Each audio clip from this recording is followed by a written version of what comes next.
Assalamualaikum warahmatullahi wabarakatuh. Perkenalkan, nama saya Diki Rahmat Hidayat dari Prodi Bisnis Digital kelas 2 Malang. Di sini saya akan menjelaskan tentang identifikasi penjualan retail dan grosir. Nah, materi ini membahas perbedaan dan strategi dalam membangun kinerja penjualan retail dan grosir. Tujuannya adalah untuk memberikan pemahaman mendalam tentang karakteristik, strategi, dan praktik terbaik dalam kedua model penjualan. Penjualan retail dan grosir merupakan bagian penting dalam rantai pasokan. Kedua model penjualan ini memiliki peran vital dalam menyediakan barang dan jasa kepada konsumen akhir. Nah, peran penting penjualan retail dan grosir memiliki peran penting dalam perekonomian, memfasilitasi distribusi barang dan jasa ke konsumen.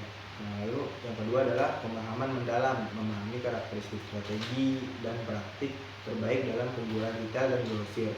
Sangat penting bagi pelaku bisnis. Nah, strategi yang dapat meningkatkan kinerja penjualan, meningkatkan profitabilitas, dan menjamin kepuasan pelanggan. Lalu ada definisi penjualan retail dan grosir. Penjualan retail dan grosir memiliki definisi yang berbeda dan fokus pada target yang berbeda.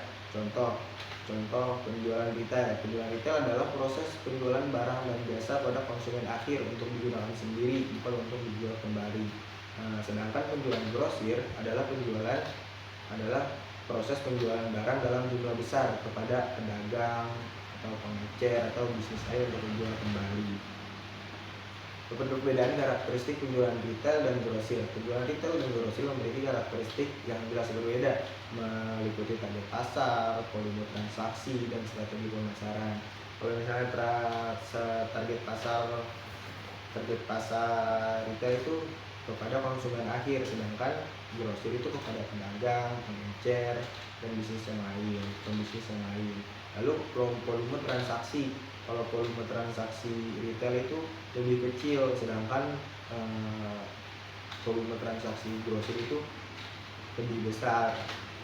Lalu ada strategi pemasaran. Soal strategi pemasaran retail itu cenderung pada fokus pada branding dan pengalaman pelanggan. Nah, sedangkan grosir fokus pada hubungan jangka panjang dan harga kompetitif. Nah, lalu berikutnya adalah contoh penjualan retail dan grosir.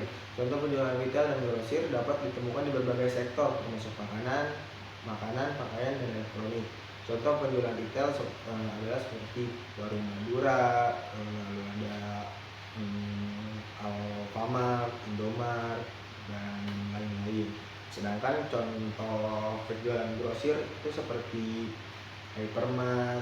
Sedangkan contoh penjualan grosir itu seperti Hypermart, Ramayana, terus ada toko Sumber Jaya, Avilia Trijaya. Grup ini mengelola toko-toko seperti Alfamart, Alfamidi, juga memiliki divisi grosir yang menyediakan barang-barang dalam jumlah besar untuk kebutuhan bisnis. Lalu selanjutnya adalah strategi penjualan retail dan grosir. Strategi penjualan retail dan grosir memiliki fokus yang berbeda dan disesuaikan dengan karakteristik masing-masing model.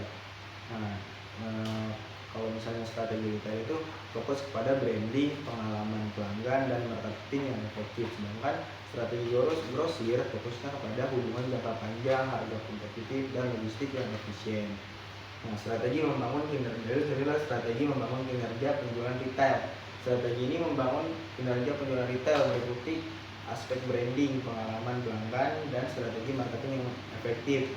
Nah, yang pertama adalah membangun brand yang kuat. Membangun brand yang kuat memerlukan identifikasi target pasar, pengembangan pesan yang konsisten, dan strategi pemasaran yang terarah. Lalu yang kedua adalah memberikan pengalaman pelanggan yang luar biasa. Pengalaman pelanggan yang positif dapat ditingkatkan dengan layanan yang ramah, lingkungan toko yang nyaman, dan program loyalitas untuk pelanggan. Lalu yang ketiga adalah strategi marketing yang efektif. Strategi marketing yang efektif ini melibatkan penggunaan berbagai saluran seperti media sosial, email marketing, dan program promosi yang menarik. Lalu yang berikutnya adalah strategi membangun kinerja penjualan grosir. Strategi ini membangun kinerja penjualan grosir berfokus pada hubungan jangka panjang, harga kompetitif, dan logistik yang efisien. Membangun hubungan jangka panjang seperti hubungan jangka panjang dengan pelanggan grosir dapat dibangun dengan memberikan layanan yang andal, harga yang kompetitif, dan komunikasi yang efektif. Lalu yang berikutnya adalah menawarkan harga kompetitif. Harga yang kompetitif dapat dicapai dengan mengoptimalkan rantai pasokan, biaya operasional, dan negosiasi yang efektif. Nah, logistik yang yang berikutnya adalah logistik yang efisien. Logistik yang efisien melibatkan manajemen inventaris yang efektif, transportasi yang tepat waktu, dan proses pengiriman yang lancar. Nah, lalu kesimpulannya adalah penjualan retail dan grosir memiliki karakteristik dan strategi yang berbeda. Memahami perbedaan ini sangat penting bagi para pelaku bisnis dan membangun kinerja penjualan yang optimal. Yang pertama adalah penjualan retail, fokus pada branding, pengalaman, dan strategi marketing yang efektif. Sedangkan penjualan grosir fokus pada hubungan jangka panjang, harga kompetitif, dan logistik yang efisien. Nah, tentunya pemahaman yang mendalam tentang karakteristik dan strategi dalam penjualan retail grosir dapat meningkatkan keberhasilan bisnis.